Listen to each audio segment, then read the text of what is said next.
Om Asatoma Sadgamaya Tamasoma Jyotirgamaya Amto Amritam Gamaya Aviravir Maheti Rudrayate Dakshinam Mukham Te Namapahi Om Shanti Shanti Shanti Hari Om Tat Sat. Om, lead us from the unreal to the real. Lead us from darkness to light. Lead us from death to immortality. Light us through and through ourselves, O Lord, and protect us always with your sweet, compassionate face. Om, peace, peace, peace be unto us all. Good morning, and thank you for being here today. I apologize for my delay. I thought the talk was at 11. I was merrily preparing my talk when I got this little quiet knock at the door. So if it's a little unbaked, you'll know why. I took it out of the oven early. In Santa Barbara, our audience is almost 100% white Caucasian people without any Indian background whatsoever. They think it's a Buddhist temple. Most people who come there, we have some people who come every Sunday. We have another third who come every once in a while, and we have 1/3 of people who've never been there before in their lives, and they come and they have no idea what it is. So, and this happens every Sunday. Almost no Indian population who comes there. The people, I would say, of all the people who come, maybe 5, maybe 10 would know that it's part of the Ramakrishna mission. The other so for us it's really easy to get an inferiority complex because nobody knows the word Vedanta, nobody. People call us the Vedanta Society. If you don't know, vendetta is a blood fluid like the mafia. People have called me on an intercom, Vendetta Society, Vendetta.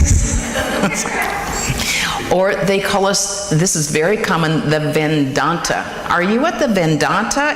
Which sounds like a 1970s soft rock group. It's like, oh, I'm listening to Vedanta. Oh, it's so cool. Nobody gets Vedanta, ever. And nobody knows the Ramakrishna mission. And people again and again think we're a Buddhist temple.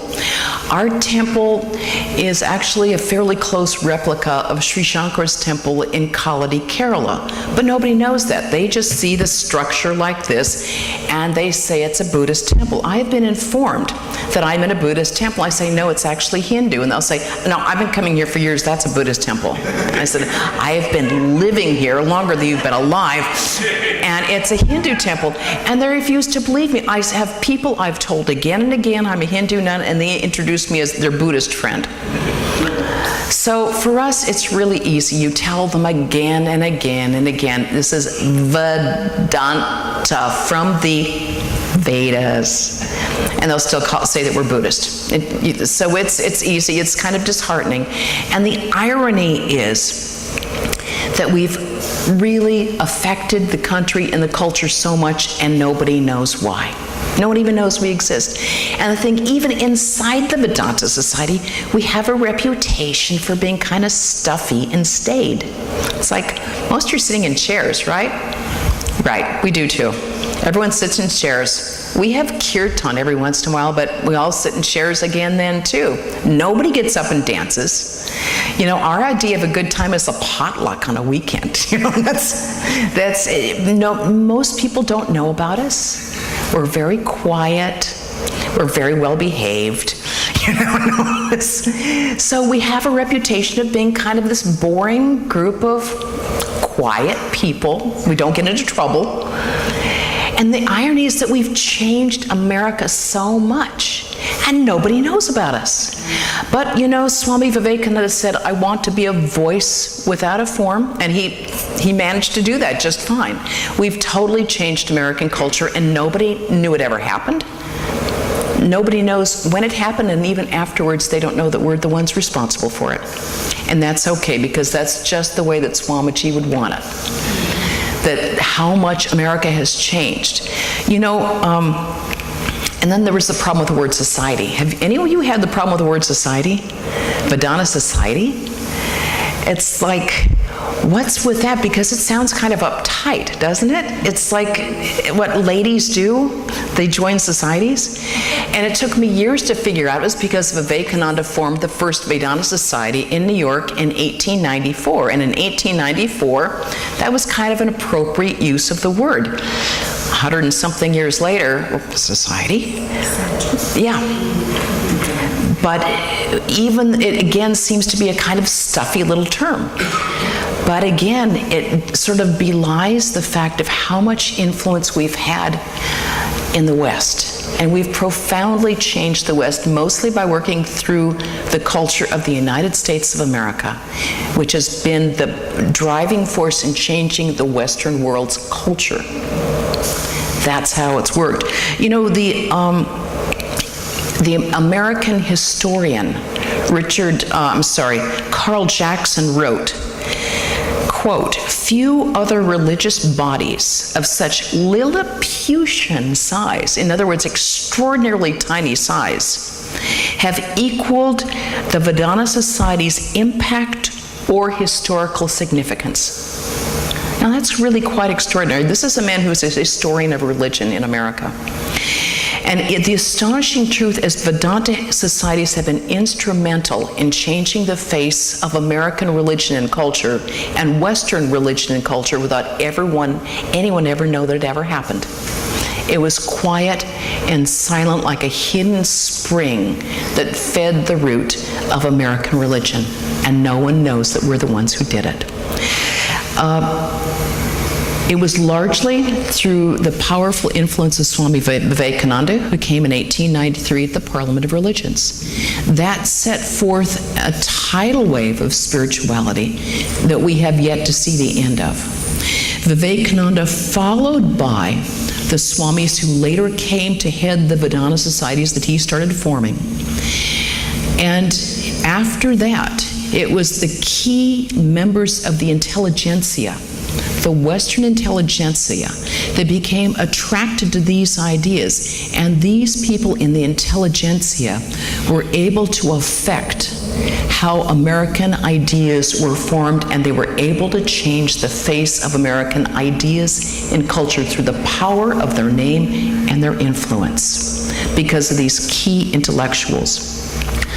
The evolutionary biologist and very famous atheist, Richard Dawkins, coined the term meme, M-E-M-E.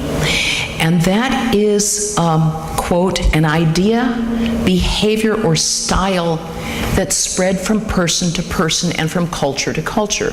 Now, a meme can be as trivial as a dance craze, as trivial as Pokemon, or as far-reaching as a belief in karma and reincarnation.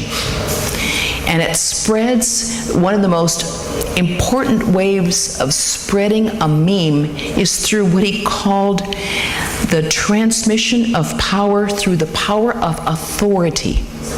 In other words, the power of the people who are credentialed, the people that we respect and we want to emulate. We want to imitate them because they're important, powerful people. It's like if Oprah shows something on her show, people say, oh, did you see that on Oprah? If you have an Olympic gymnast who comes out and says, I like to do that, people follow because they respect the person. If you have the President of the United States and he's well-liked, if he says something, it makes a bigger impression. If you have a very famous intellectual or a musical personality that says, I think this is interesting, people follow along through the force of their personality and the force of our interest in that personality. And America has always had a particular interest in the people who are celebrities. It's been a celebrity culture from the very beginning. And if a person was well-known and famous, oh, it's telling me I'm leaving for Santa Barbara for tomorrow. Thank you, okay? I remembered that.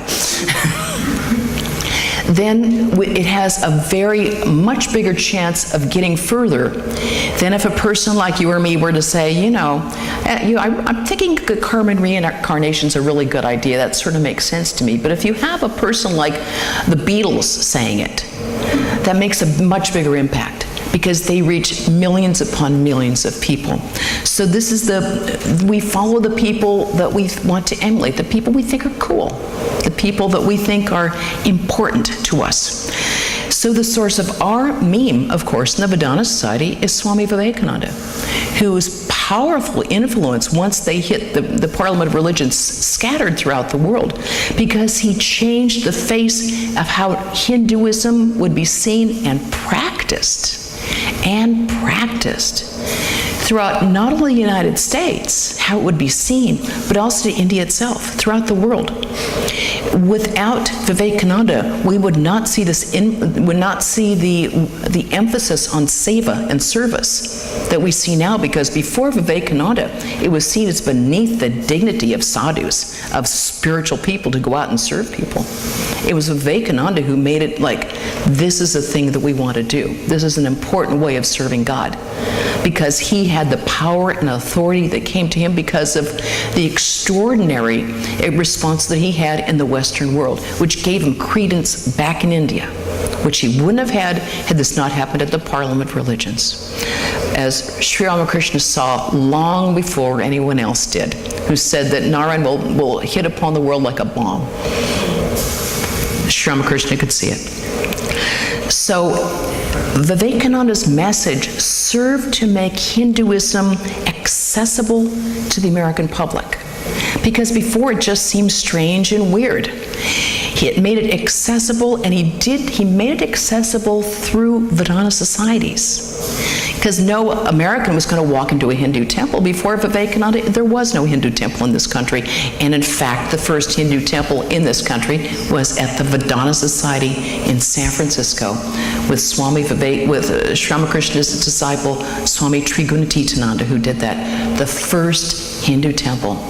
No other one could have done it, because they needed the Vedanta Society to make it accessible and understandable and not scary. It took it away from being exotic and strange into being the people who are our friends, our neighbors. These are the people that have ideas that make sense to us. It became as American as apple pie, having a Vedanta Society. So now it's quite possible to be a white Hindu from Texas, from Wisconsin, from Minnesota, or from California. You can be a white Hindu, which would have been unthinkable before 1893. Because the Vedanta Society showed that Hinduism could be taken outside the country and the culture and made to acculturate to any country that it came to, just as every other religion has acculturated into its native land. How different Buddhism was once it left Bihar, to go to Thailand, to go to Tibet, to go to Japan, to go to China. In the same way, the Hindu tradition acculturated to the American tradition, making us sort of looking like our souls are from Minnesota, with our chairs and our normal good behavior. This is how we do it. But this is how it works into the very ground of American society and culture, to become a part of the very root system of the West, where these ideas can spread so easily that no one thinks they're foreign or exotic or different. It seems as American as the apple, as the American flag. Vivekananda spoke widely, and he nearly killed himself doing it. He spoke 2 and sometimes 3 times a day, and he's broke his health. He was here almost, if you put the 2 trips together, almost 4 years. He gave the best years of his life by spilling his blood on this country. as the later disciples did. But Vivekananda, to extraordinary extent, poured out his energy into this country, and he did it because he knew this was the place that would change the way the world looked at religion and spirituality. The powerful influence of the world's most influential, powerful, scary country. The United States of America, with its all-embracing culture that reaches throughout the world, whether people like it or not. It's through American culture and the power of Hollywood and the power of television and the power of music that goes across the world.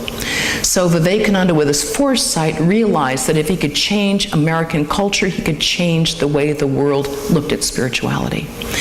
And he said that, let me find that quote. Well, let me first go on. He was, at the time, he was the perfect meme himself, because he was both a trendy news fad as well as a serious matter of intellectual discussion. So he was sort of like a combination of People magazine and NPR. So that he was sort of getting like both sides of the spectrum. The people who thought, wow, thank you, my savioress.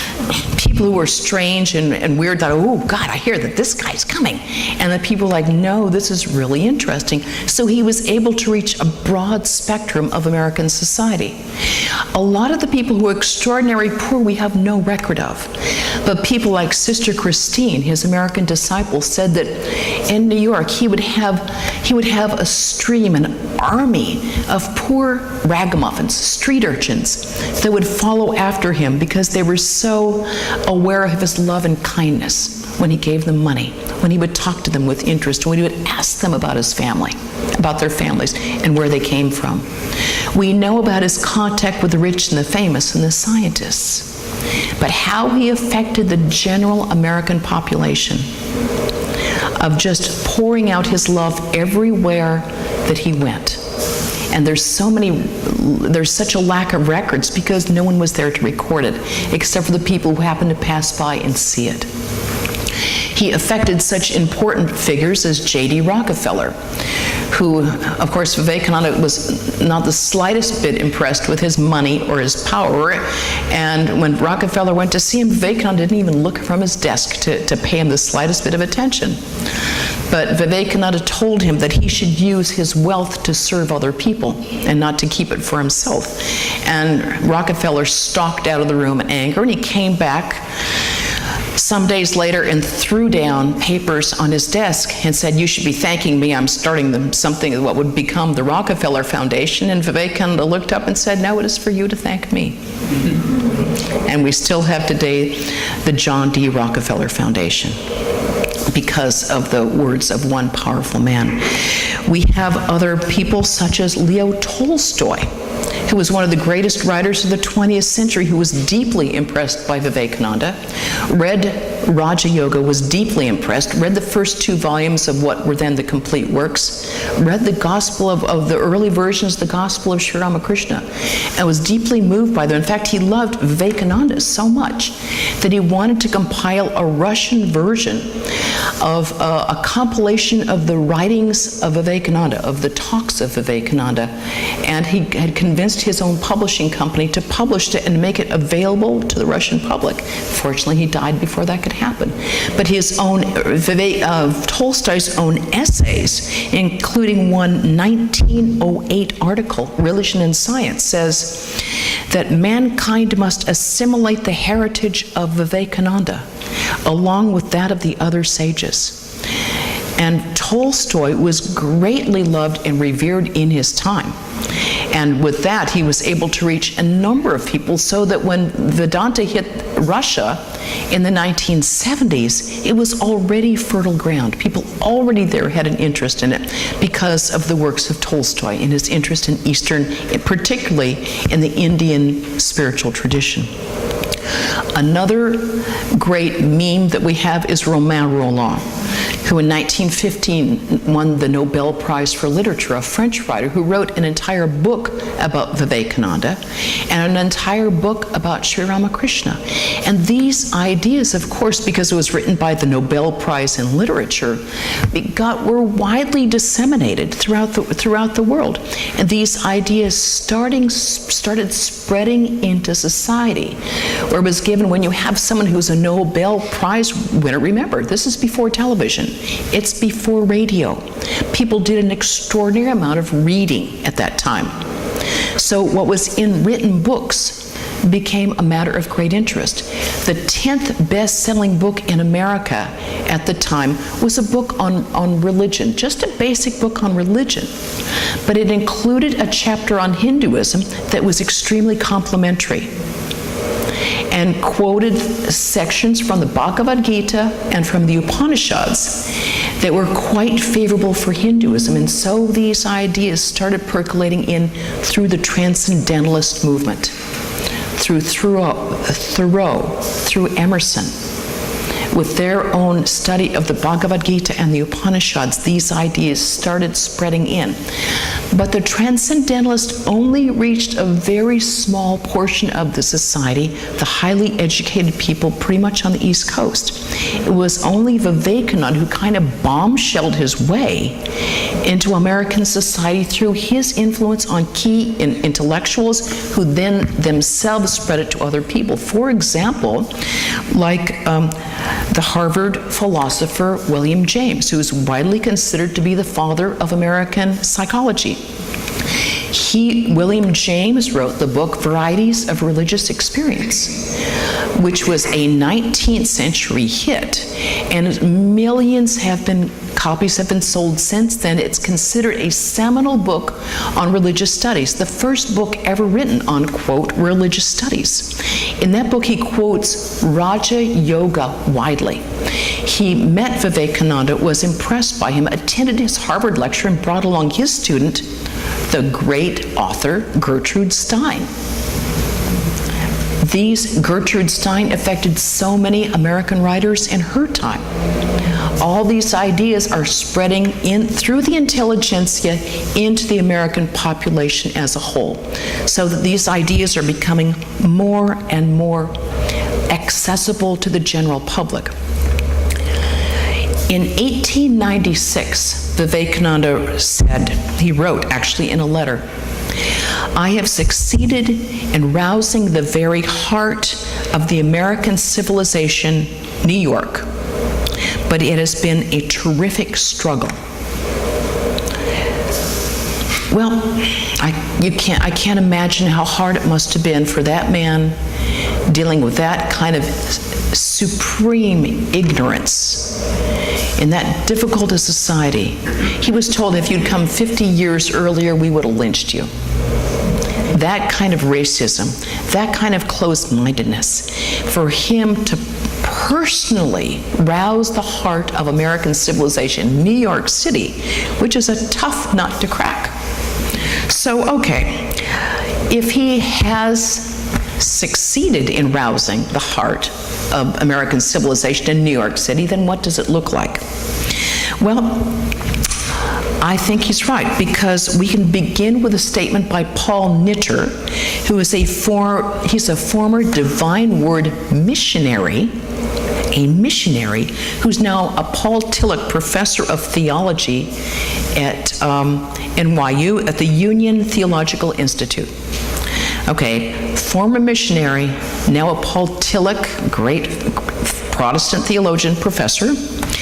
And Nitter says, in the new ecclesiology, that's the study of religion, and in the new model for truth, one admits that all people should know of Buddha, of Muhammad, of Krishna. Even 40 years ago, it would have been unthinkable for a missionary and a professor of theology, a Paul Tillich professor of theology at NYU? Oh, come on, you gotta be kidding me. What's even wilder, as he says, it can be said that the goal of missionary work is being achieved when announcing the gospel to all peoples makes the Christian a better Christian and a Buddhist a better Buddhist. Now, what makes this even more interesting to me is to see this meme in action. Because Vivekananda said in 1895, "I do not come to convert you to a new belief. I want you to keep your own belief. I want to make the Methodist a better Methodist, a Presbyterian a better Presbyterian, the Unitarian a better Unitarian. I want to teach you to live the truth, to reveal the light within your own soul." Okay, Vivekananda said that in 1895. Okay, he hurls he lobs that ball, and he hands it off to Swami Saradananda, who he personally asked to come to New York City to help him with his work. Saradananda says, the mission, okay, he was asked to give a talk, and Saradananda says, the mission of Vedanta to the West is to make the Christian a better Christian. So we move from all the Unitarian, all the Christian denominations. Saradananda moves it another level, brings it to other religions. Saradananda says the mission of Vedanta to the West is to make the Christian a better Christian, a Hindu a better Hindu, and the Mohammedan a better Mohammedan. Now here's an extraordinary example of a meme in action, because he throws this meme into the American cauldron in 1897, and it's picked up by one Horatio Dresser, who's an extraordinarily famous New Thought teacher at that day. Now, he had a journal called the Journal of Metaphysics that was widely read throughout the country, and he liked Saradananda's talk so much that he asked for a transcript of it, and he had it published in that journal that was widely read throughout the whole country. Started with Vivekananda, and of course, as we know, before that it was Sri Ramakrishna, and as we know before that, it was the Hindu tradition itself, the Rig Veda, Ekam Sat, right? Truth is one. Sages call it by various names. So he throws these ideas into the American cauldron, and they begin being repeated by Americans in American journals. And then it really starts to take hold. You see, what happens is the idea did take hold.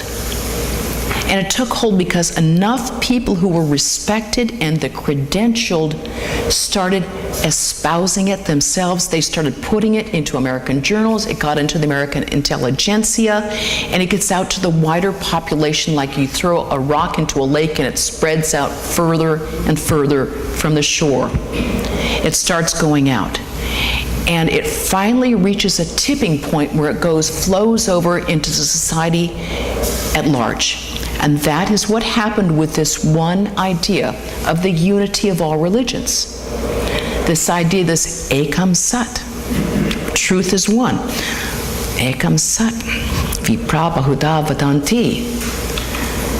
This reached it now. This is quite extraordinary.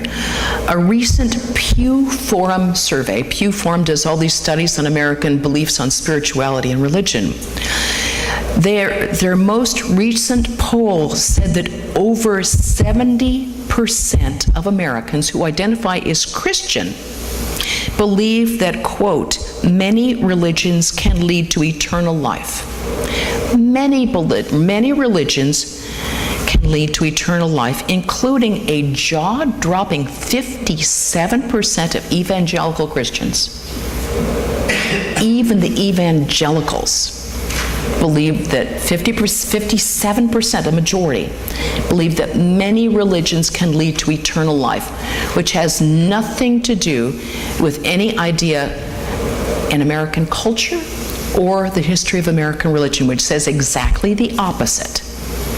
It was the force of these Hindu ideas seeping into American society and changing the very fabric of American culture and society itself. And this is what I think was Vivekananda's success in rousing the very heart of American civilization, that he could start this ball rolling to where it becomes the majority of the population thinking that truth is one, sages call it by various names. So back in New York, Vivekananda's disciples kept the work going, and he brought some of his brother disciples over there. Swami Sarada was there, Swami Vivekananda was there, Swami Tyagananda came. None of them, of course, had the impact of Vivekananda, who was like a rocket that shot up and burned out quite early in 1902. They kept plugging away at their work, slowly and silently. What happened more was when some other disciples, for example, when Swami Nikhilananda came, who was a disciple of Holy Mother, who was an extraordinarily influential Swami.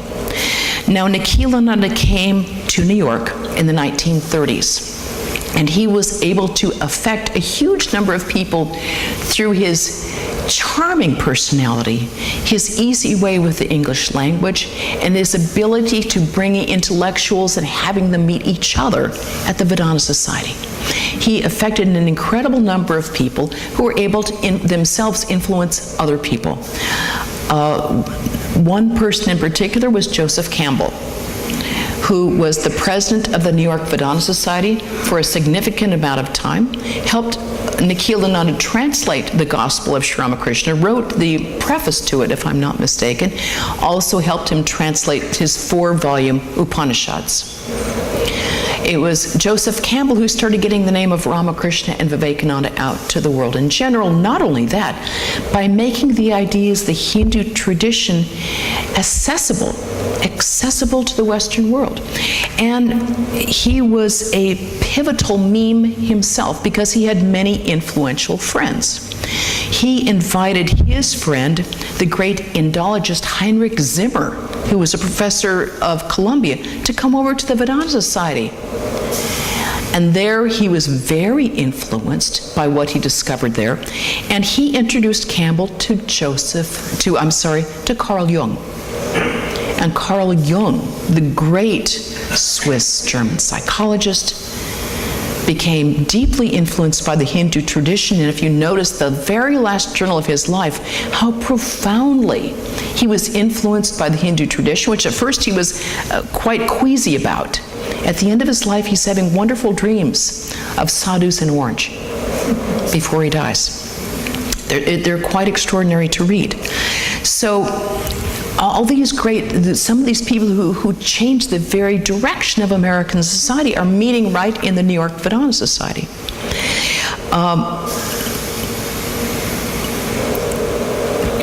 One of the best ways of getting Hinduism into the general population has been through Hollywood, through the film industry. And in this way, Joseph Campbell did work that no one ever suspected, because Joseph Campbell was a matter of such great intellectual interest to people that one person who loved Campbell, perhaps more than anybody else, was George Lucas.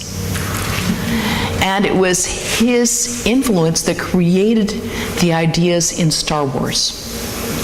So much of Star Wars are built upon the ideas that Campbell espoused and brought to the fore.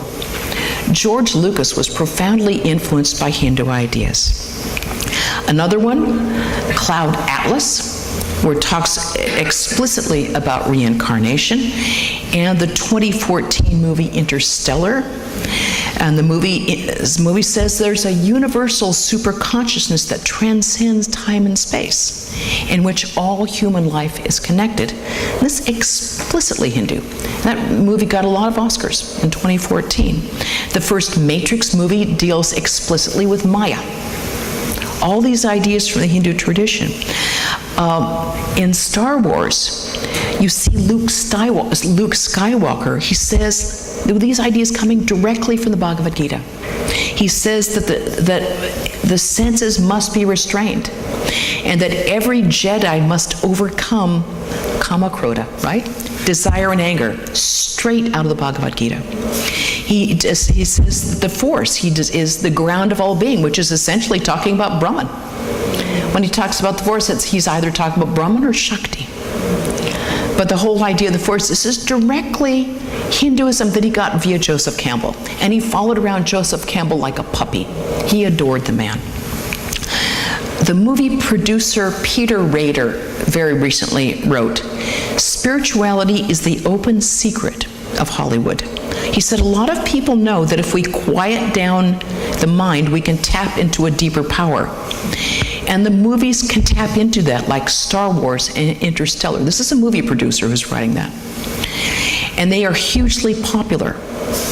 Audiences know what the film is telling them, and they have a sense that the story is working on a deeper level. It's telling them that there's much more to life than just the ordinary, that there's something much bigger, and they are part of it. And he just says, this is why Star Wars, movies like Interstellar, strike a nerve that other movies don't strike. And this is why we're having incarnations of Star Wars again and again, because it taps into a truth that no one can quite figure out, but it strikes a nerve deep within them. The yes, I know, that desire and anger affect the way that I react. I know that I must quiet the mind. I know that I can't go to the dark side. In other words, I can't go to the lower mind. I must work with a higher mind. Even Disney gets into the act. Lion King. Mustafa's ghost says to his son Simba, "You have forgotten who you are, and so you have forgotten me. Look inside yourself, Simba. You are more than what you've become." And Simba says, "How can I go back? I'm not who I used to be." And Mufasa replies, "Remember who you are. You are my son and the one true king." This is the whole message of Vedanta to the West. Remember who you are. Remember, you're more than what you think you are. Remember what our real divine nature is. Vivekananda said, "Come up, O lions. Come up, O lions, and shake off the delusion that you are sheep. You are souls immortal, spirits free, blessed, and eternal. You are not matter. You are not bodies. Matter is your servant, not the servant of matter. You are lions." Even Disney gets into the act. Why is Lion King so popular? Because it strikes a chord that everybody resonates with. And if we go back to New York City, we go back to Swami Nikhilananda's center, we find that one of America's most influential writers was a disciple of Swami Nikhilananda, J.D. Salinger, who was one of the most influential writers of the 20th century. He came to Vedanta after he was deeply miserable after writing Catcher in the Rye. He had tried Zen Buddhism, but he found it deeply unsatisfying. So he came to Vedanta, which was actually right around the corner from where his parents lived. It was very convenient. There it was. And the J.D. Salinger's biography is Ken Slowensky. And Slowensky's been to a number of Vedanta Society functions lately because he's considered the expert on Salinger. He has all of his papers. He's written the definitive biography on Salinger. And he said, unlike Zen, Vedanta offered a path to a personal relationship with God, something Salinger found enormously attractive. And I think that's one reason why Vedanta has taken hold in this country, because it's not just a path of the head, but it's a path of the heart too. So you have to have something both satisfying to the heart, and it has to agree with our head too. We don't leave our brains at the door when we walk into the temple. But it has to be something that satisfied our heart, but also something that's every bit as rigorous for our intellect as any other religion in the world. And for a person like Salinger, this was enormously important.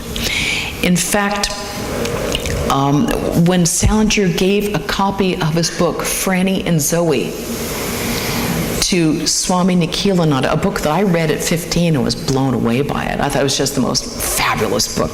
Every 15-year-old I know was reading Franny and Zoe. He wrote inside the book to Swami Nikhilananda, he said, "I was able to circulate the ideas of Vedanta only through the medium of such stories as these." In other words, Salinger went out of his way to try to spread the message of Vedanta through these means, through a way that would affect America without turning them off, by reaching them without explicitly knocking them over the head. But after a while, his books and stories became rather drenched in Vedanta.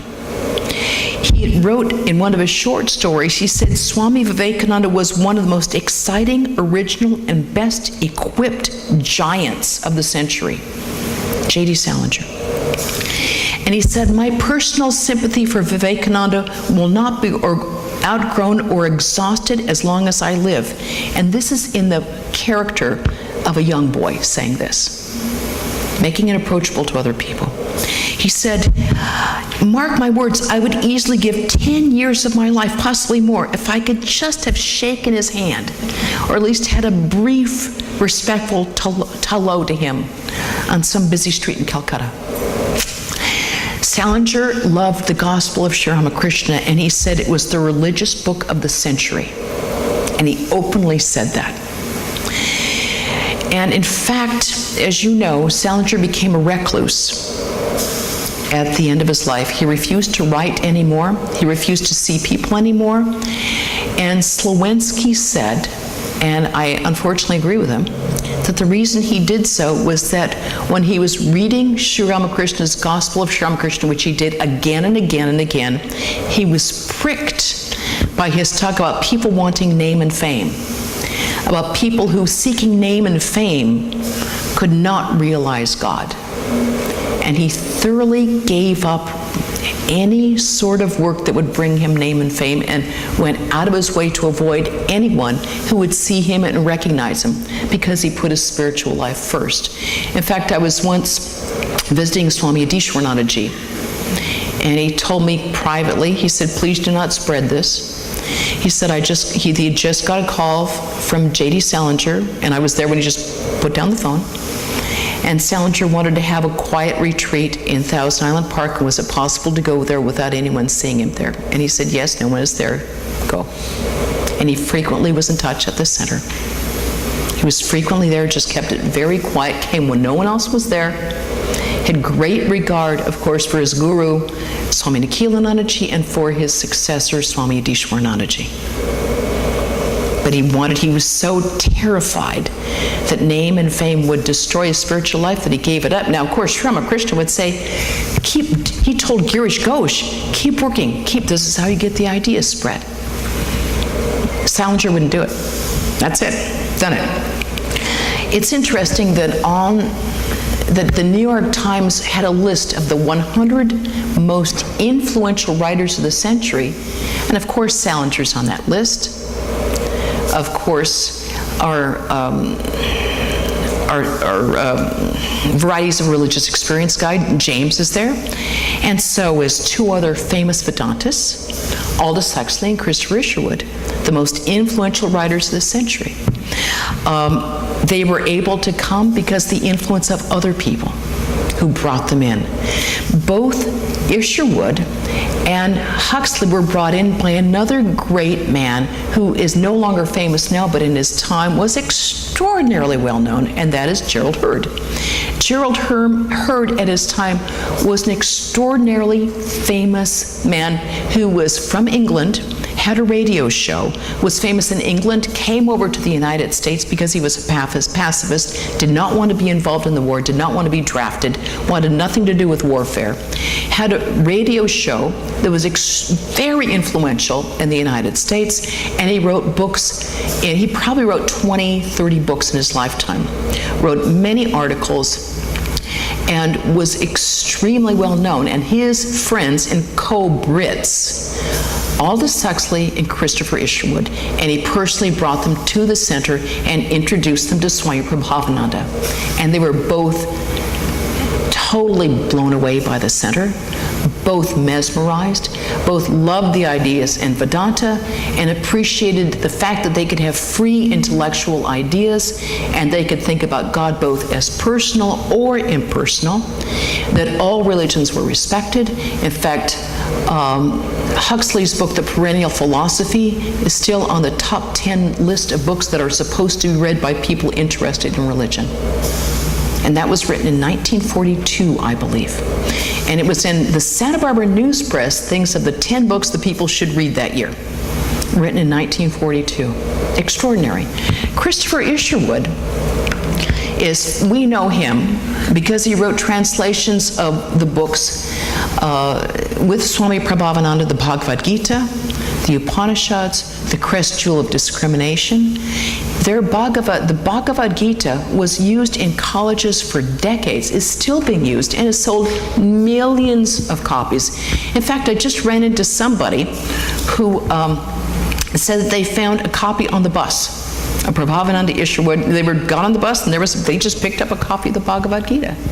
They were able to spread the ideas of the Hindu tradition in mass market editions that sold millions, where college students, just as a matter of course, read them. These ideas got more and more into the population of the Hindu tradition. Christopher Isherwood also later became famous, for, as we know, through his wonderful book, Ramakrishna and His Disciples. And Isherwood took a huge amount of heat from his fellow writers. The book was widely criticized in Western circles as being he's drunk the Kool-Aid. He's gone over to the other side. He's lost his sense. And only now, because there was so much prejudice against the Hindu tradition. You could be a Buddhist and it was fine. You could be a Muslim and people would understand. You'd become a Jew and it was fine if you were an atheist. But if you became a Hindu, something was definitely wrong with you. So Isherwood took an enormous amount of criticism and he refused to do anything about it. He loved Swami Prabhavananda and was there for the gospel readings of Sri Ramakrishna every Wednesday night and was like a child with him. He would sit at Swami Prabhavananda's feet like a 4-year-old. Christopher Isherwood has had a resurgence in his popularity because of his book after Swami Prabhavananda died, My Guru and His Disciple, which became well known as the first gay spiritual autobiography. And one of the funniest things in my life was the first time I was ever invited to an American Academy of Religion talk, where I was considered an authority, was when I was asked to speak in front of the gay men's panel on spirituality, where I was asked to give a talk on Christopher Isherwood and Hinduism and Vedanta. It was like, okay, fine. You never know where the message will go. There it was. So, and Isherwood was able, he said that had I come to Swami Prabhavananda and he told me that I had to change or what I was doing was wrong or sinful, I would never go back again. He loved the ideas, but he wasn't about to be told that what he was doing was sinful or wrong. So in 1939, he went to Swami Prabhavananda and he said, Swami, I have a boyfriend. I'm living with a man. And without missing a beat, Swami Prabhavananda said, look upon him as Krishna. Never showed any sign of disgust or fear or abhorrence. To him it was all the same, as he would frequently say when society women would come to him and say, Swami, we have to do something. There are too many people like that coming into our society. He said they're perverted. He said, Madam, sex is perverted. In other words, we're all taking basically our spirituality and putting it in different avenues. It doesn't matter whether you're putting it in this direction or that direction. Basically, what we're trying to have with sex is union. But what we really want is God. That's all any of us ever want, is union with the divine. The problem with sex is that it's very short-lived. It doesn't matter with what direction it goes. Can we make that direction deified? Can we see this as a way of bringing our minds closer to God? Can this be part of our spiritual path? Yes. Look upon him as Krishna. Look upon her as the Divine Mother. However way you want to do it, it doesn't matter, as long as you put God into the equation. Sri Ramakrishna said, give it a turn. Give it a turn. Whatever we do, make it a part of our spiritual path. We don't believe in sin. We believe in taking whatever we do and making that part of our path towards God.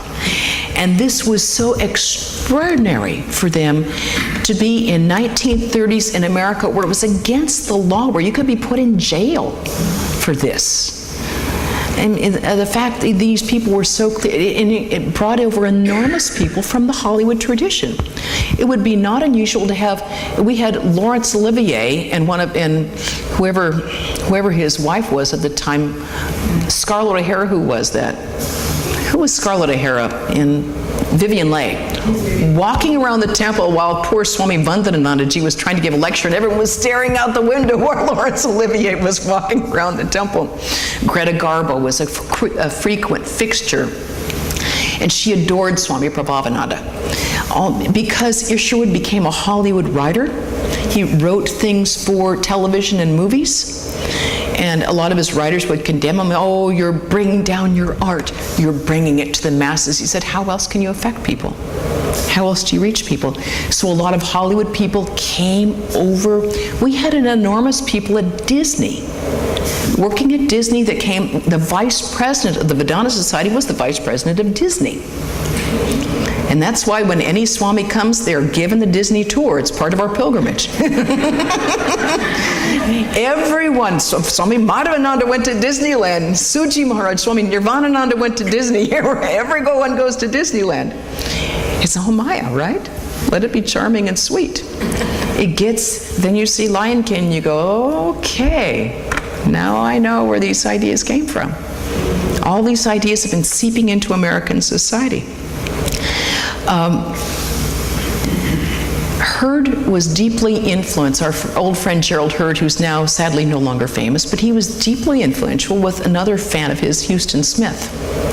Houston Smith's book, originally The Religions of Man, then it became The World's Religions, is HarperCollins' second most popular book. It's sold millions and millions of copies, and it's still being used as a college text. Another influential thing was when Houston Smith, he had a television program about religion that started in the 1950s. And in 1950, you see him getting on top of a desk and sitting in the lotus posture, talking about the Hindu tradition and talking about yoga. So in the 1950s, you have in black and white these things being beamed into American homes, no matter where they are. There they are. And it became more and more prevalent. When Houston Smith then did a series with Bill Moyers on the wisdom of the religious traditions, the wisdom of religion.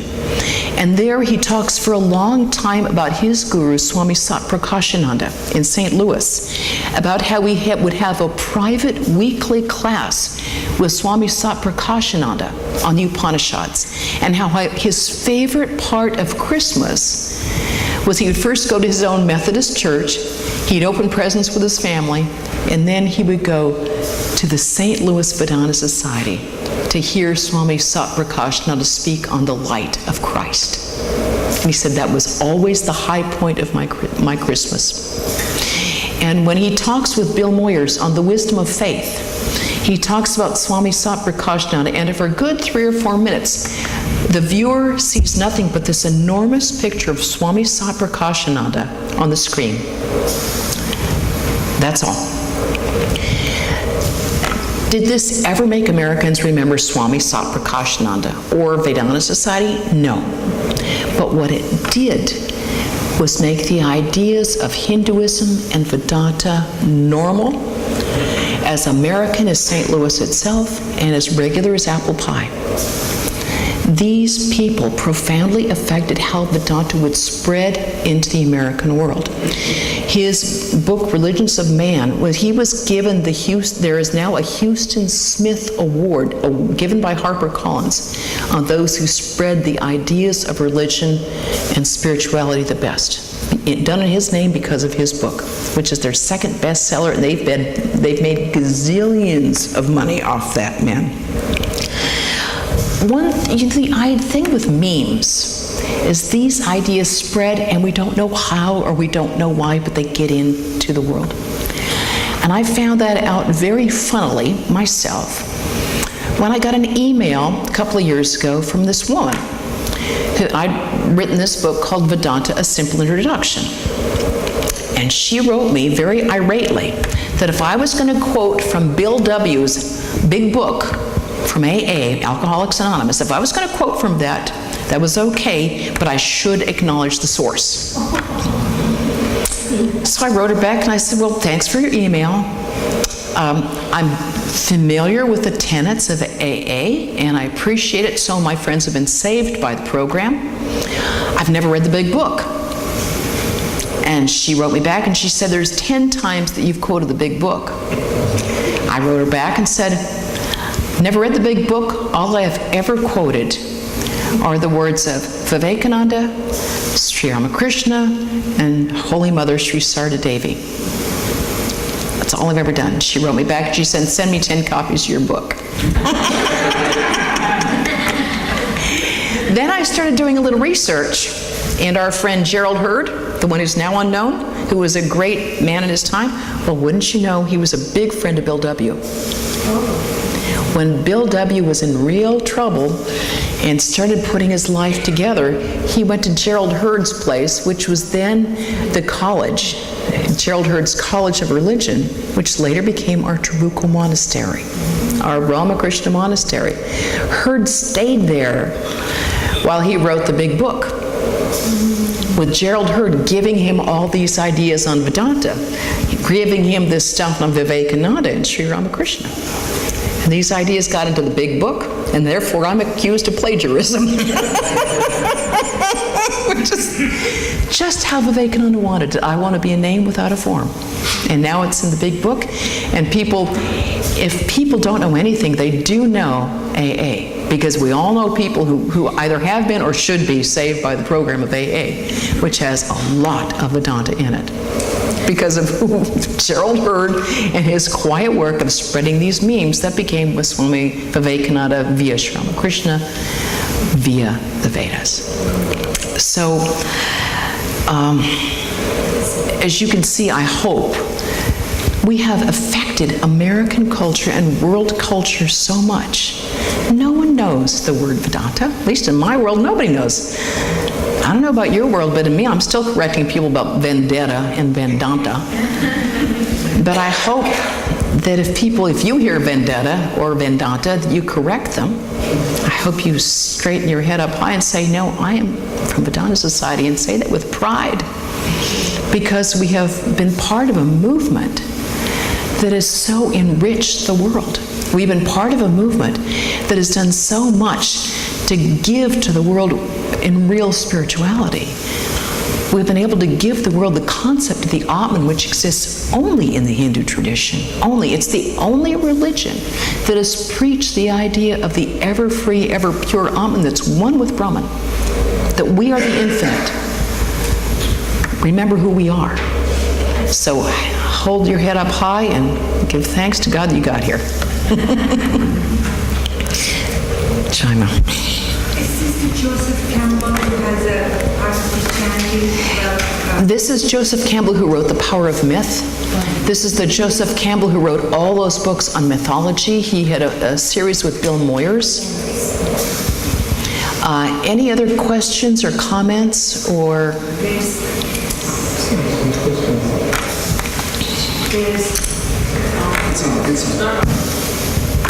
Recently, I don't know how recent, 2005 to 2000 something. There's another one, Neely Donald Walsh, who wrote yes, Neil Donald Walsh, yes, who wrote Conversations with God and Friendship yes. with God. Yes. And what God... Widely disseminated and has many ideas from the Hindu tradition. Yes, many his ideas. third book is completely Vedanta. Yeah, I am fascinated the way Vedanta is presented too. Yes, and see these ideas, so much of these, quote, metaphysical thinkers came from the early New Thought movement that got so much Vedanta ideas from the early influence of Vivekananda and Sardananda and these early disciples, and from the Transcendentalists who were reading the Bhagavad Gita and the Upanishads. And these got into the American intellectual framework. And so these ideas have been sort of picked up and absorbed by the American public.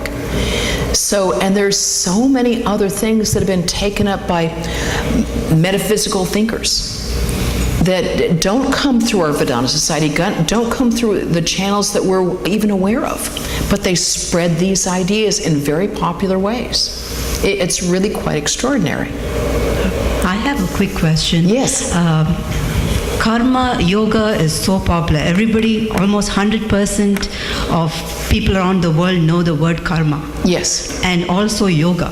And also yoga. And I've tried to explain that you can also have bhakti yoga, which is like prayer. Yeah, they all think yoga. Yeah, they all think yoga is what you do at the gym. And then I also explained that you can have jnana yoga, which is like knowledge. Yeah. But Raja yoga, when I try to explain, it's not. Could you explain that a bit, please? Well, as we all know, Hatha Yoga is a much later derivation than the original yogas. It was, Hatha Yoga was started actually... This is Raja Yoga. Raja Yoga, Vivekananda really talks about Raja Yoga, but really it goes back to the Bhagavad Gita, which goes back to the Upanishads. Mm-hmm. But the problem that America doesn't really understand meditation. Mm-hmm. America gets very confused in its terminology because they get it all mixed up with mindfulness, they get it mixed up with Buddhism, and there's so many, they think it's... Hinduism is the mother of Buddhism. There's been mindfulness in the Hindu tradition from the very beginning. Mm-hmm. But all these streams of thought get kind of percolated and mixed up with the American mind through the later medieval thing of Hatha Yoga, which was originally started so strengthen the mind, strengthen the body, basically strengthen the body so that we can sit for long hours of meditation, make the body fit, healthy, clean, so we can sit without being disturbed for a long time in meditation. Well, the problem, as Ramakrishna said, one becomes too obsessed with the body, and then how fit is fit enough? Am I fit now? Maybe I need a little more time, and so it's much easier to identify with body rather than Atman. So we go in that direction. Raja Yoga, the whole idea of stilling the mind, goes back a very long time. The Raja Yoga, in Vivekananda's Raja Yoga, you see elements of Tantra in there, which is not there in the Patanjali. Mm-hmm. Sri Ramakrishna was a good student of Swami of Sri Ramakrishna. So you see, when some of that with the Kundalini, you do not see in the Patanjali Yoga Sutras. But basically, all of it is trying to do is still the mind enough so that the chitta shuddhi, the purification of the heart, purification of the mind is attained so that the Atman can shine forth. As you know, Patanjali goes into a lot of potential practices that can be done for various psychic powers. So many people get sort of lost in that direction. It's too much of a hypnotic effect, power being interesting. So an equivalent for Raja Yoga would be stillness of the mind. Stillness of the mind, to the concentration. Okay. Stilling the mind, which is done through concentration. Much of what we do, even in Raja Yoga, is basically just dharana, just trying to bring the mind back. We all say that we're sitting and meditating, and in fact we're thinking about the menu, or what we should have said to some person instead. But so it's continually dragging the mind back. If we could meditate for 12 minutes, we'd all be in samadhi. If we can have even 3 minutes of meditation, we'd be all so refreshed and relaxed. Yes. What does white Caucasian Hinduism look like, and how does a white Caucasian Hindu woman act? Well, I guess you're looking at one who's 1/8 Cree. I don't even qualify for being white, I think. I guess she likes all kinds of music. She likes every kind she likes to read every kind of spirituality, open to all religions, deeply grateful for the Hindu tradition that made sense. Feels very happy to be with people who think like her, because then you don't have to pretend too much. It's wonderful being in Calcutta. I could finally feel like I was who I was. Walking through the streets happily in my Garawas, I finally was like, whew, I get to be who I am. And people go, Apnar Desh! I go, Ramakrishna Mission America, America.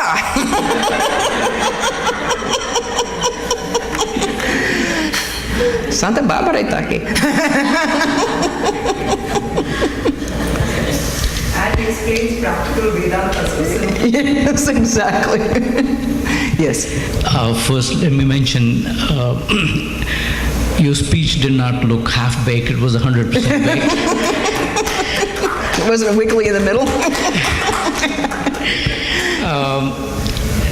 I've observed that many people have different ways of worship. Everybody is very stuck on following rituals the way they are used to doing it. Exactly. What feels comfortable to them. And the absoluteness of it. That anything other than what they are used to doing is wrong. Even within Hindu. There are people here in this town, there are about 40 temples. Of course. They won't go to each other's There's two temples. Bengalis, there's 3 factions. So even people get criticized for reading up and listening to speeches of swamis that are not from their own order. It has come to that point. That's absurd. Yeah. And so, I'm wondering, Vivekananda, back in 1800, how did he have this hopelessly liberal ideas of unity of religion? Well, what's wonderful is that he was criticized so severely by his own brothers who were so upset about his ideas about seva. Even M was very much against this idea. Thakur told us about starting hospitals and all that.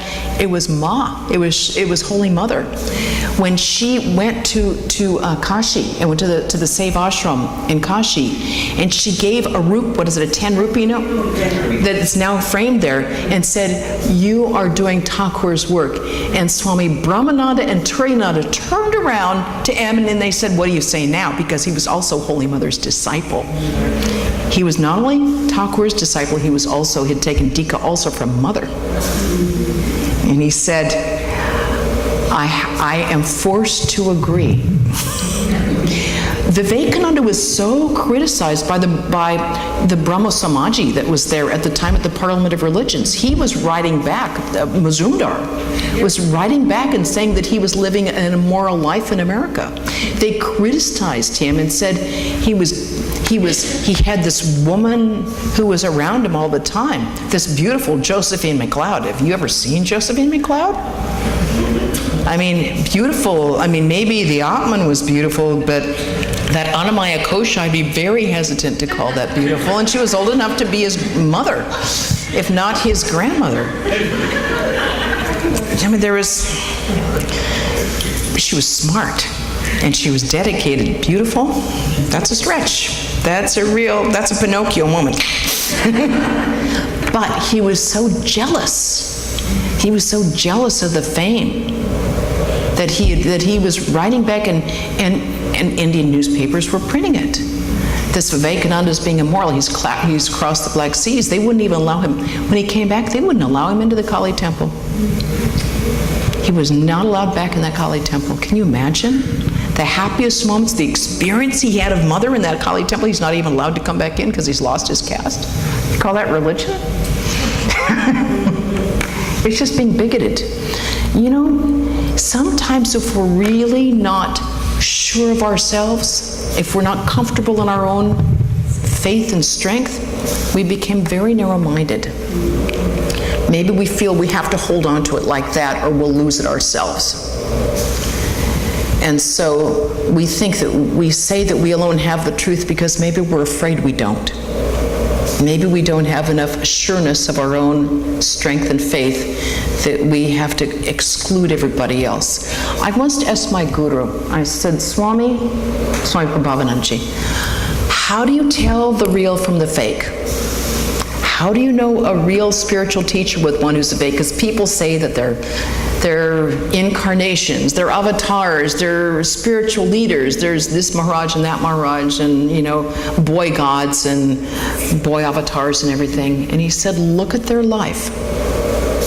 He said, look at their life. They must lead an absolutely pure life and they must never ask for money.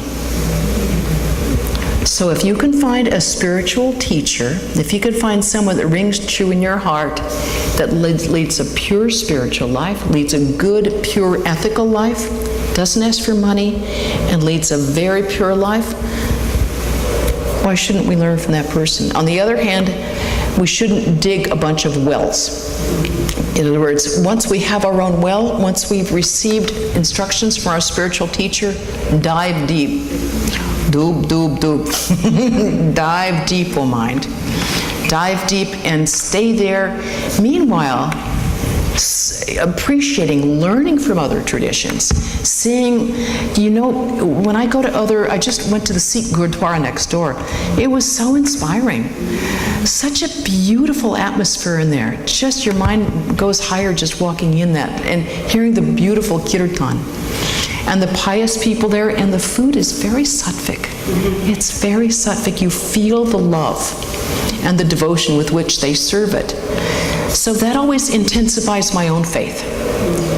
I've had friends who were evangelical Christian, and they just make me so happy to see someone they're really moving further and further on their path, because their hearts become more expanded.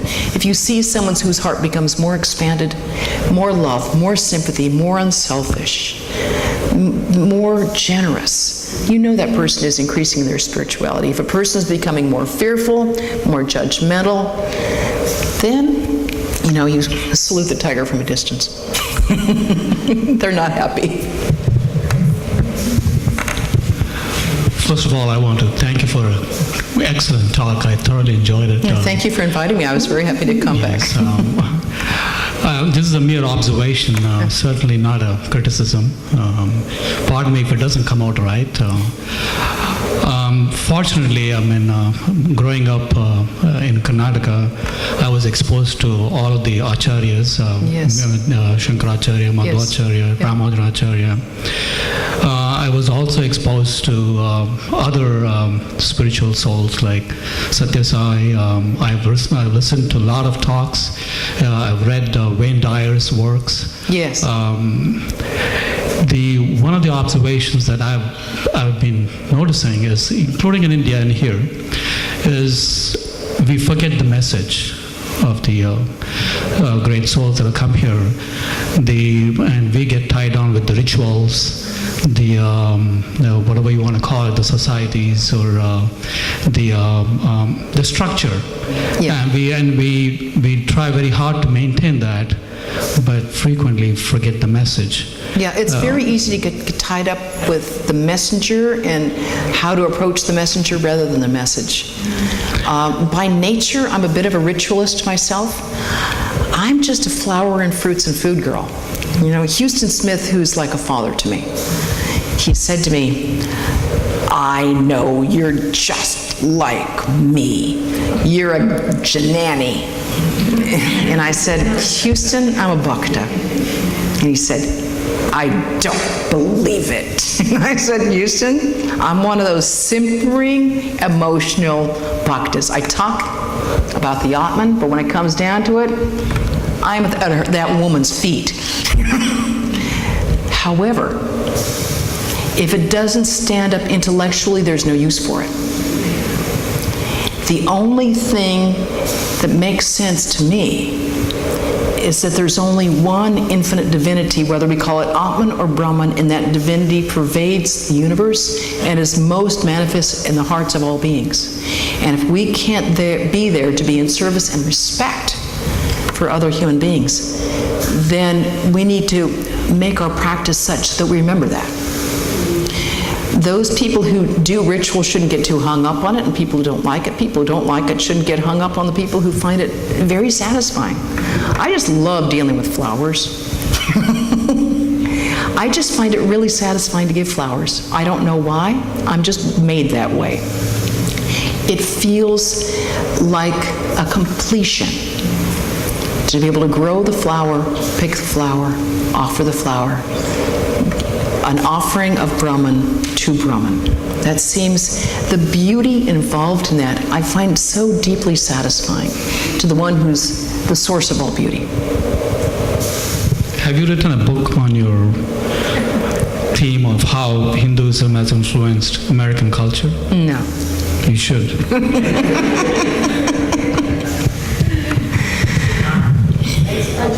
Yes. You know, about a week back in NPR, two sisters were being interviewed, and both of them are Muslims. So they went for a job, and one of them got the job. So the thing was, the lady who went first, she had a hijab. Yeah. But education-wise, they're both same. And the second, her sister, when she went, she didn't have any hijab. So the question was asked, why don't you have the hijab? Your sister had. So she said, see, I am in the United States. It's a unity of everything, every religion, every culture, everything.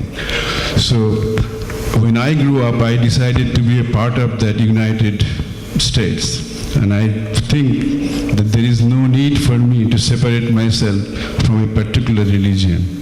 So the question to you is that from Vedanta perspective, the need to identify which faith you belong.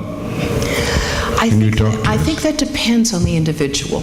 I have a very, very close friend, the Imam's wife, who wears hijab. She chooses to wear it. She was born in Canada. She chooses to wear it. Her mother doesn't. She chooses to wear it. She wants to have that identification as a proud Muslim woman. She has 3 daughters. She will leave it up to them. I have another good friend who's a Syrian doctor. She's a pediatrician in Kansas. Her mother was the Syrian Minister of Culture, and that woman, when she came over to visit, was wearing nylons, high heels, a short skirt, and a hair. Her daughter, the pediatrician, wears hijab. They asked, when their daughters turned 16, they were given their choice. Do you want to wear hijab or not? It's totally up to you. And these girls are living in Wichita, Kansas, right? So I asked the girls, I said, okay, what do your girlfriends at school say? Because they're pretty much the only Muslims there. And they said, our girlfriends said they will support us whichever way we decide. That's totally up to us. They love us no matter what. They both decided to wear hijab. And I said, well, why'd you decide to do that? And they said, we don't want to be like our American girlfriends. Our American girlfriends feel like they have to sell their bodies to get boyfriends. They're exposing so much of their body. They try to act sexy. They try to act older than they are. And they just do whatever they can to expose their stomach, their breasts, their butt, their legs. And they said, we don't want to be part of that. When we find someone we want to marry or have a serious relationship with, we want them to care for us for our minds, for our character. We don't want to be part of this meat market thing. We don't want to feel like we're selling ourselves. We think it's demeaning for women to have to do that. And we feel sorry for these American girls who feel like they have to do that to be popular. So I took that. I have another Muslim friend who said, that's a bunch of nonsense. They can do whatever they want. I think it's very difficult for immigrants in this country to figure out what the proportion should be. How much do you want to identify with religion? How much do you want to identify with culture? I have a lot of respect for women who wear hijab because they are targets. Their husbands don't get targeted. They could, in Santa Barbara, they just assume they're Mexican. Seriously. I mean, we're 50% Mexicans. They just think they're Mexican. ¿Cómo está usted? And they can't answer them. The women, when they wear hijab, it's really obvious. And they get catcalls, they get insults, they get everything else. So I have a lot of respect for them, for their courage in doing so. It's easy. I mean, if I wore a sari, I was working in Los Angeles, and my best friend there was a Gujarati lady. We were best friends. Our desks were right next to each other. I had a woman come to me, and she said, why is she dressed that way? I said, because it's a beautiful dress. She said, she shouldn't dress that way. She should dress like she's American. I said, she is American. She said, why does she wear that dot on her forehead? I said, because it's a beautiful thing. It's a sign that she's married. She shouldn't do it like, and the food she eats, it smells. I said, well, I'm a big fan of that food, Ginger. I'm happy when she brings me some. And so it went. I think America has to enlarge its own vision about what constitutes American. America should mean hijab. American should mean sari. America should be lungi. America should be greater than blue jeans. I think it depends also on the wearer. Yeah. When I first came to this country, a lot of my friends, Indian American friends said to me, you need to dress, otherwise you'll be, people would say things to you. Mm-hmm. You should be wearing a pair of pants or skirt and blouse, and you have to have a little nickname, because I had early immigrants there in New Jersey. They had, like, Harish becomes Harry, Madhuri becomes Maddie, Padma becomes Paddy. Yeah. So they all try to dress as Western, as white Caucasian as possible, but they were not looking. Yeah. When I came to Houston, for instance, in Texas, I did start wearing pants when I went out or when I was working or something like that, not wear a sari. Yeah. But whenever I wore that kind of clothing in here, people thought I was Mexican. Yeah. And spoke to me in Spanish, which I had to learn the sentence, "Me habla, no sé español." No habla so I could say I can't speak Spanish. I found by consistently wearing, because I enjoy wearing a sari. Yeah. And I want to be myself. I want people to know I'm from India. Yeah. And there should be pride in that. Yeah. No, I consistently, confidently, I always wear a sari when I go out or to a party or something, unless it's raining heavily, like last night. If it's not sensible, I don't. I just admire you for doing all the ironing. I could never do that. Oh, that's why some of these clothes, I don't wear too many cotton saris, that's why. But anyway, I find people coming over to me to appreciate it and say, it's so beautiful. How do you do it? It is beautiful. Where do you get it? It's like art. It's looking at beautiful art. No. Yeah. I mean, if you have confidence to do it. No, I was just mentioning that. The other thing I just wanted to mention also for her, people should read Anne Louis Bardak's on yoga. The New York Times did a story. Oh, Annie Bardock. Annie Bardock, yeah. My girlfriend Annie, my pal Annie, who I want you to know, I was her source. Okay. Annie's my pal. I can give you her phone number right off the top of my head. 805-684-7879. Okay, now I know who to. Yeah. Yes, she wrote an article both for the New York Times and she wrote an article for the Wall Street Journal. No book, no. She's been threatening to write a book on Vivekananda. She's asked me 1,000 times about who to contact. I've given Bellarmont, I've given her the contacts. She's terrified of getting sick. I said, Annabelle, you'll be so taken care of, you don't have to worry about it. She said, oh my God, she's kind of hypochondriac.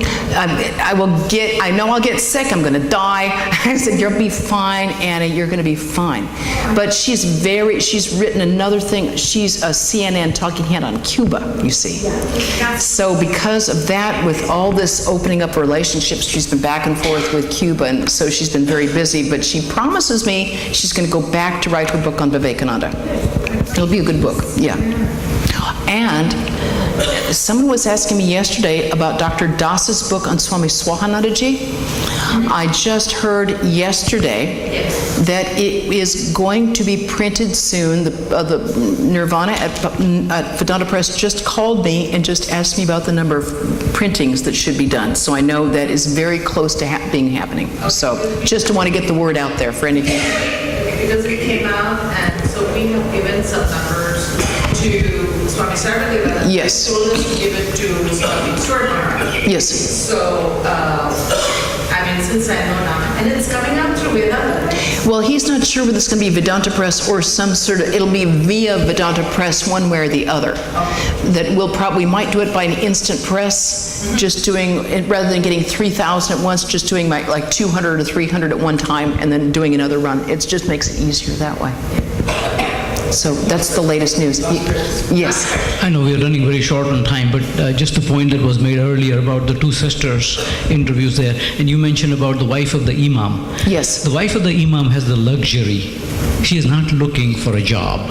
Right. So it's a whole different situation. Even Actually, she would like to have a job, but she's a full-time graduate student. And she has to commute back and forth to UCLA from Santa Barbara with 3 children and with the responsibilities about being the wife of the imam. And she is the smart and beautiful one in the family. And she's very active in Santa Barbara Interfaith and has organized a lot of marches on State Street for interfaith support. Yeah. And she does this with a hijab. Yeah, and I wish Donald Trump would get exposure to Vivekananda's treatise, because he's like a poison pill running around. Yeah. What's interesting is the phenomenon of people who have willed ignorance. They actually will not to know more. And you can't help people who don't want to know more. The only thing that you can do is meet people on a personal basis and have them see you as a human being. Once they see you as a human being, they can't demonize you, they can't otherize you. You become a person that they know. So perhaps nothing is done more to humanize Hinduism in this country than having someone being a Hindu, being your doctor, being your cardiologist, being your computer geek, being the person that you go to, like, can you help me with this problem? Their accountant. Then it becomes this person I trust and I need. It's like a lot of our Muslim population in Southern California, there are a lot of doctors. And when your doctor is a Muslim, you start thinking that maybe he's really not trying to blow me up anyway. It would hurt his business. So I think we should close now? Yes, Pravrajika ji will close, and you will do the arati for us? Yes. And before we do the arati, as all of you know, we have Mother's Prayer. So while Pravrajika ji gets ready there, we will do the Mother's Prayer, then the arati, and then I'll just give you a little bit of information, because we are running a little late, because Pravrajika ji today is going to the Rothko Chapel later in the afternoon, so we are, now trying to hurry up. So let me just conclude with a chant, and you can join me if you... Om Purnamada Purnamidam Purnat Purnam Udachyate Purnasya Purnamadaya Purnameva Vashishyate. Om Shanti Shanti Shanti. Hari Om Tat Sat. Shri Ramakrishna Arpanamastu.